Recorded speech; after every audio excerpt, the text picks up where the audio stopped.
up, brothers and sisters? Your brother G World 7_D.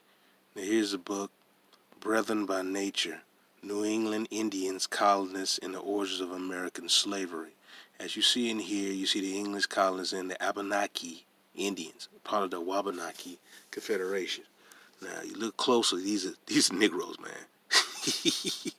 These are Negroes in the New England area. All right.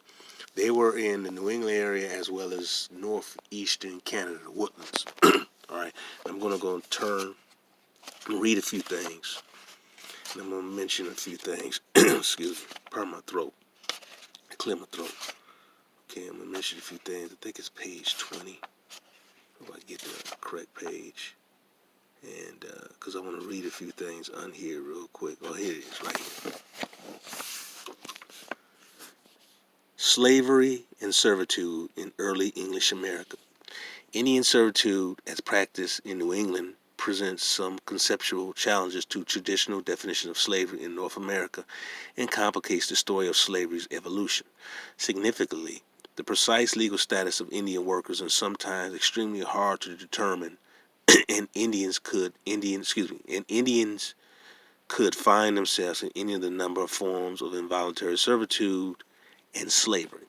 Slavery and servitude were poorly defined terms in English America for much of the 17th century, and New England was no exception to this rule. Contracts, rights, bills of sales, and even legislation often used the two conditions interchangeably. Skip down further.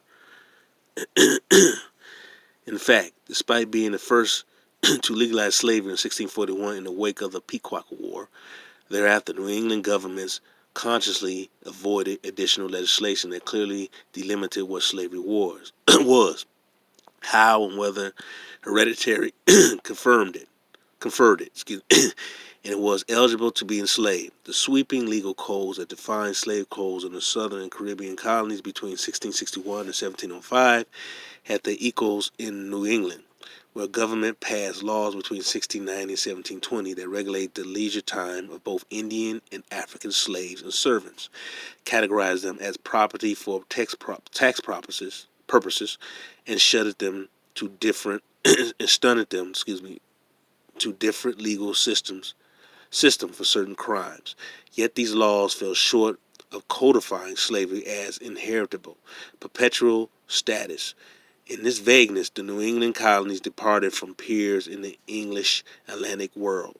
Colonial legislators in New England made slavery personal, in that they left it to the individuals involved in the local communities and local police power to define and negotiate who was a slave and who was not. This was precisely because New England inhabitants formed many of their ideas regarding race, identity, and maintaining legality of slavery in the context of trying to find ways to bind Indian labor. I'm going to go down further down here. Okay. Because I'm skipping a little bit. Thousands more Indians lived as free persons in the 18th century New England, some in English towns and others in designated Indian towns, reservations, and several colonies. These men and women performed many of the same tasks as enslaved Indians, but managed to retain independent households.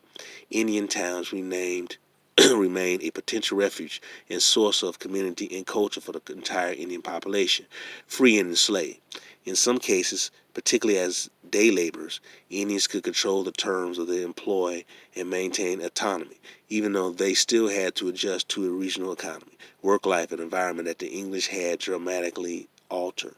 They also faced various forms of coercion and demands for labor and military service from white patrons, as well as pressure to indenture their children to English families.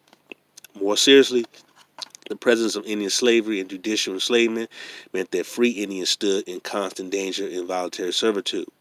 Illness, death, and altercation and accusation of crime or merely collusion between local authorities and inspiring owner might result in one's conversion to a bond servant.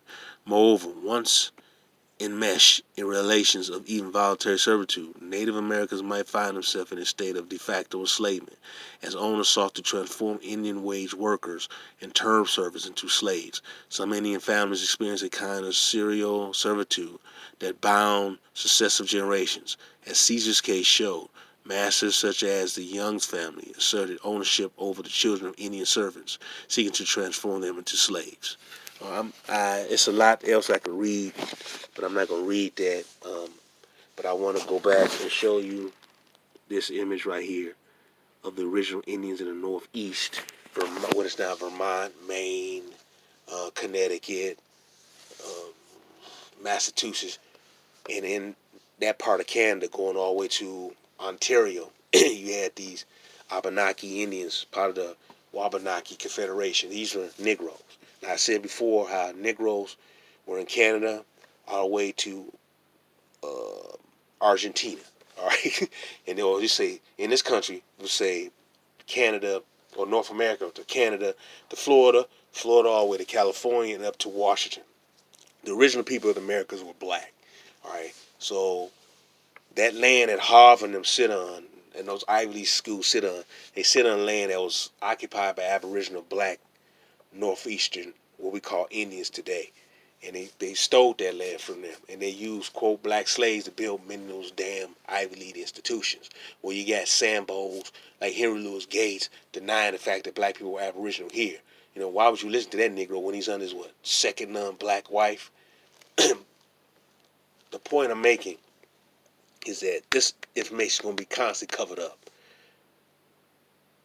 Because the name is the Abenaki. The Abenaki, I mentioned before, the Geechee, the Abenaki, the Geechee, the Abenaki, Kankakee. These names sound similar, man, because these people